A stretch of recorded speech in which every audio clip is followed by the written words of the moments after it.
જે online game છે એની પર પ્રતિબંધ મૂકવા માટે ગઈકાલે લોકસભાની અંદર આ બિલ પસાર કરવામાં આવ્યું અને એની અંદર કહેવામાં આવ્યું કે આ બિલ શું કામ લાવવામાં આવ્યું.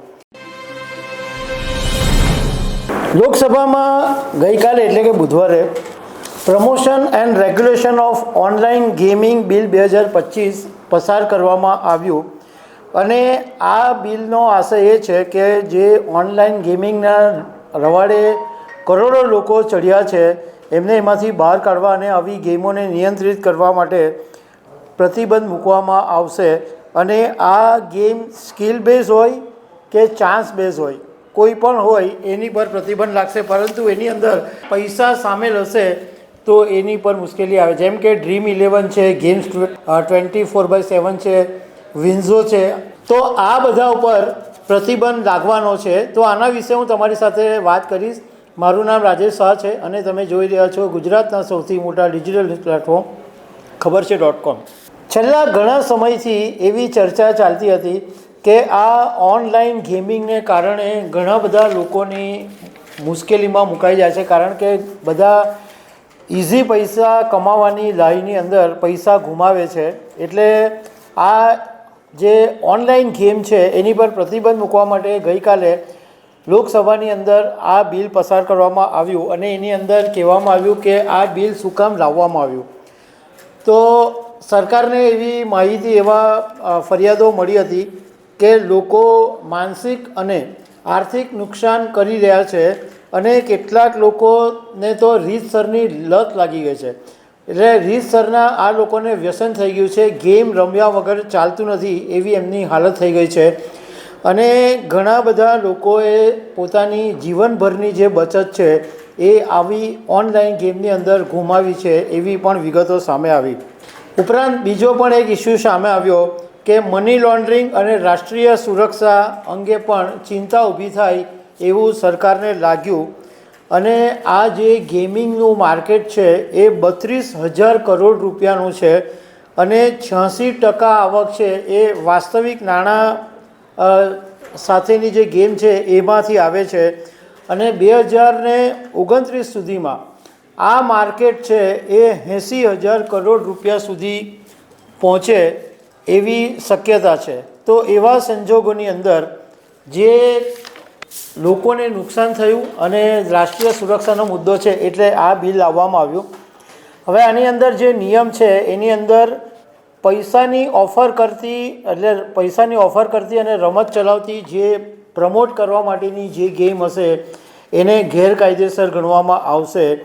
અને આમાં એક રાહત એ છે કે જે લોકો ઓનલાઈન ગેમ રમતા હશે એમના માટે કોઈ સજાની જોગવાઈ નથી, એમની કોઈ સજા નહીં થાય. જે લોકો રમાડે છે, જે પ્રમોટર્સ છે એની પર જ પગલાં લેવાશે અને એમની ગેમ બંધ કરી દેવાશે.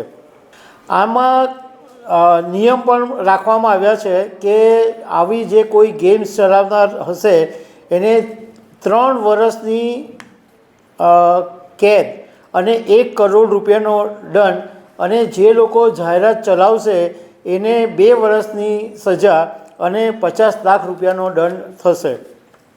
આના માટે એક કમિટી બનાવવાની છે, વિશેષ સત્તામંડળ બનાવવામાં આવશે જે ગેમિંગ ઉદ્યોગોનું નિયમન કરતાં કઈ રમતો વાસ્તવિક છે અને કઈ રમતો તો પૈસાથી રમવામાં આવે છે એ નક્કી કરશે.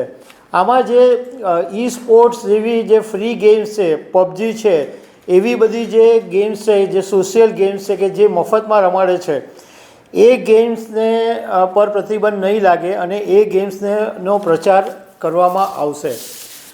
હવે તમને મોટે ભાગે બધા લોકોને ખ્યાલ જ છે, કારણ કે આજનું જે યંગ જનરેશન છે અને ઘણા બધા એવા બેરોજગાર લોકો છે કે જેમને રાતોરાત પૈસા કમાવવા છે, એના માટે આવી બધી જે પૈસાથી ચાલતી ગેમ્સ છે એની પર પ્રતિબંધ લાગવાનો છે. આમ જોવા જઈએ તો ઓનલાઈન ગેમ્સ છે એની 2 રીતના વર્ગીકૃત કરી શકાય. એક રિયલ મની ગેમ્સ છે જેવી કે ડ્રીમ 11, રમી પોકર એવી બધી, અને બીજું વર્ગીકૃત છે એ ઈ સ્પોર્ટ્સ અથવા ફ્રી ટુ પ્લે ગેમ્સ છે એને છૂટ છે. હવે જે રિયલ મનીવાળી જે ગેમ્સ છે એમાં ડ્રીમ 11 છે જે ફેન્ટસી ક્રિકેટ અને અન્ય સ્પોર્ટ્સ માટે પૈસાની ઓફર કરે છે. વિન્ઝો જે રમી, પોકર, લૂડો, કેરમ એવી બધી સ્પોર્ટ્સને પૈસાથી ચલાવે છે. મોબાઈલ પ્રીમિયર લીગ એ પણ ફેન્ટસી સ્પોર્ટ્સ રમી એ બધું ચલાવે છે. માય 11 સર્કલ એ પણ ફેન્ટસી ક્રિકેટ છે. પેટીએમ ગેમ્સ એ રમી, પોકર, લૂડો ચલાવે છે. આ ઉપરાંત જંગલી રમી, ગેમ ઝોન, અંદર બહાર આવી ઘણી બધી જે ઓનલાઈન ગેમિંગ છે એની ઉપર પ્રતિબંધ લાગવાનો છે. હવે આપણે ટીવી પર જોઈએ છે કે ઘણી બધી સેલિબ્રિટીઝ છે એની પર બી કાતર ફરી શકે એમ છે, કારણ કે જે જાહેર ખબર કરનારાઓ છે એની પર પણ પ્રતિબંધ લાગવાનો છે. તો સેલિબ્રિટીઝની અંદર વિજય દેવરાકાંડા, રાણા દગ્ગુબાટી, પ્રકાશ રાજ, નિધિ અગ્રવાલ, સુરેશ રૈના, આમિર ખાન, રણબીર કપૂર, મહેન્દ્રસિંહ ધોની, શુભમન ગિલ, વિરાટ કોહલી, શાહરૂખ ખાન, આ બધી જ મોટી મોટી સેલિબ્રિટીઓ આવી ઓનલાઈન ગેમનું પ્રમોશન કરતા રહે છે. તો દર્શક મિત્રો, આવી અનેક વાતો સાથે અમે તમને મળતા રહીશું. Thank you very much.